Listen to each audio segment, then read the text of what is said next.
What's up, YouTube? Zorali and Ahsoka here, and we're so pumped to get into our review about Tales of the Jedi. And since it's about Ahsoka Tano, it's only fair that my precious angelic baby Ahsoka Tano gets her debut on my channel. Say hi. The audio of this video is brought to you by CJ Hicks, also known as my stepbrother, who lovingly told me that the audio of my first video sucked balls. Love you so much, bro. Thanks for your support. In honor of Ashley Eckstein coming back to do the voice of Ahsoka for Tales of the Jedi, I am sporting her Universe clothing line. Check out the Ahsoka Tano long sleeve. Love it. If you haven't heard of it, go check it out. It's amazing. I bought way too much from there. No regrets. So if you're a casual Star Wars viewer, maybe you only saw the movies, you might not be super familiar with Ahsoka outside of maybe seeing her in Mandalorian.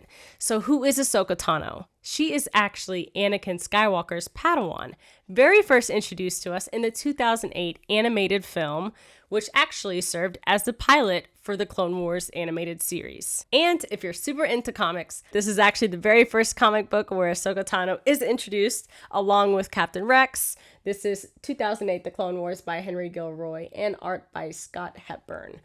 You can kind of see a little bit of the back there. I'll have to do a video about my comic collection in the future. I have the very first 3 Clone Wars comics, and I'm super proud of them. They all have excellent grades, so kind of a subtle flex. Shout out to my mans for getting it for me.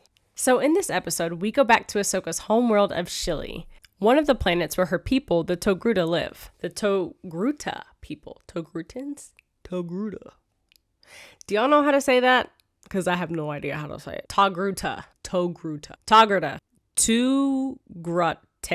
But anyways, the Togruta are actually notable. You know, they had the long, beautiful hair tail, not to be confused with the Twi'leks, who also have head tails. The Togruta had the stripes and the red orangey skin. One of the other most notable Togruta people is Shakti. So although Shili was their homeworld, they also had a colony of some 50,000 individuals on the planet called Kiros. If you saw the Clone Wars series, Kiros is actually abducted by the Zygerian slavers. When we go visit Ahsoka's homeworld where she's like, those are my people, what happened to them? That's actually Kiros. I remember when I first saw this episode, I was a little confused because I was like, why do they have guns? I'm pretty sure in Clone Wars, they were enslaved by the Zygerian slavers, and the whole reason they targeted them was because they had no weapons. They were all about art and beauty, so easy target for them to abduct the entire planet. But whenever I dug a little bit deeper into it, I realized that they actually were in 2 separate planets, so that's a little bit of color there. One thing that should definitely be noted about the Togruta people is how spiritual they are. We get a closer glimpse into not only their respect and love for one another as a community, but how they view nature and the Force all around them. And we see this tight-knit community, how Ahsoka's birth meant so much to everyone who lived there, which if you're new to Star Wars, it's very similar to the movie Avatar, not to be confused with the superior show, Avatar: The Last Airbender. But in the movie Avatar, the people that were very connected to their surroundings and to nature and their respect for nature is pretty identical to how the Togruta people are with nature, and in Star Wars jargon, with the Force around them. So right after we're introduced to Ahsoka, we go straight into the ceremonial hunt, where her mom takes her at 1-year-old on her very first hunt. And we see the spiritual chief of the tribe give her blessing. And I really actually liked that they didn't translate everything that they were saying to one another. I think that kept it very mystical and was almost sacred for them to know, not for us to know, but to appreciate. And in this episode, we really got to see some of the fearlessness of the Togruta people as a whole. We saw the mother roaring back at this animal. She didn't run away in fear. She didn't scurry. She didn't startle in any way whatsoever. She calmly was reaching for her gun while making complete eye contact with this animal that was quadruple, if not more, her size. So it was fascinating to see how her mother literally showed zero fear the entire interaction. And can we take a moment?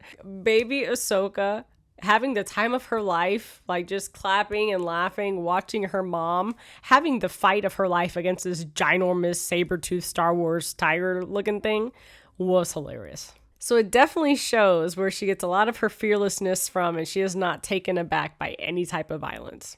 But my favorite part of this episode is we finally learn how Ahsoka got her headdress and her face tattoo. I mean, that's what I took out of this episode. Whenever I saw the previews for it, I was like, I think Dave Filoni is finally going to give us that context of where Ahsoka gets that from, because she already had it whenever we met her. But whenever you would Google search, it was, oh, she got it from her past. It's a sign of great prowess and bravery from overcoming a beast from their homeworlds.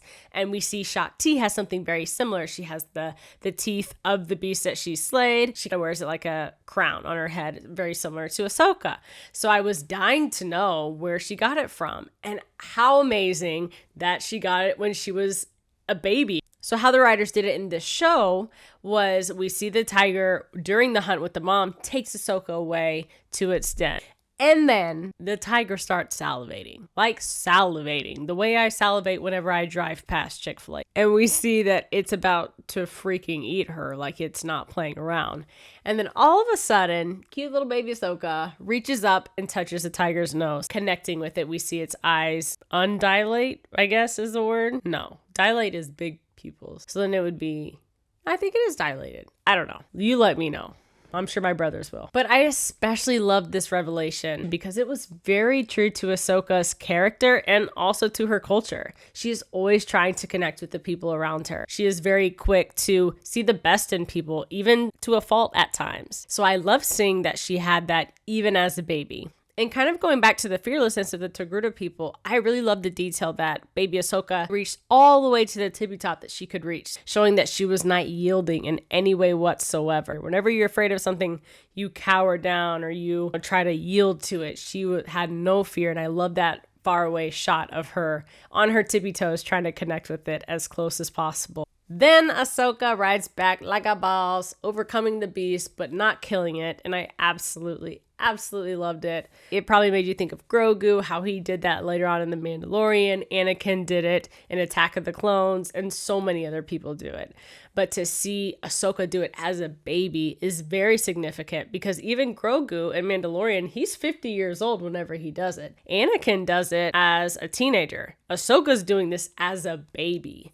So far, it's the most powerful display of showing either control or ability to connect through the Force with another creature that we've seen so far. And I loved it because we see Ahsoka connecting with Grogu in The Mandalorian, also using the Force, not using any words. So to me, it connected the dots of why it was first nature for her to talk to Grogu through the Force before she even tried to talk to him using words. Ahsoka's very first language was actually to speak with the Force, and then after that, all the other languages. And this honestly speaks to how she was able to advance so quickly as a Padawan, considering Anakin thought she was a youngling when they first met. So I was super happy with this episode. Finally got the context of how she got that tattoo.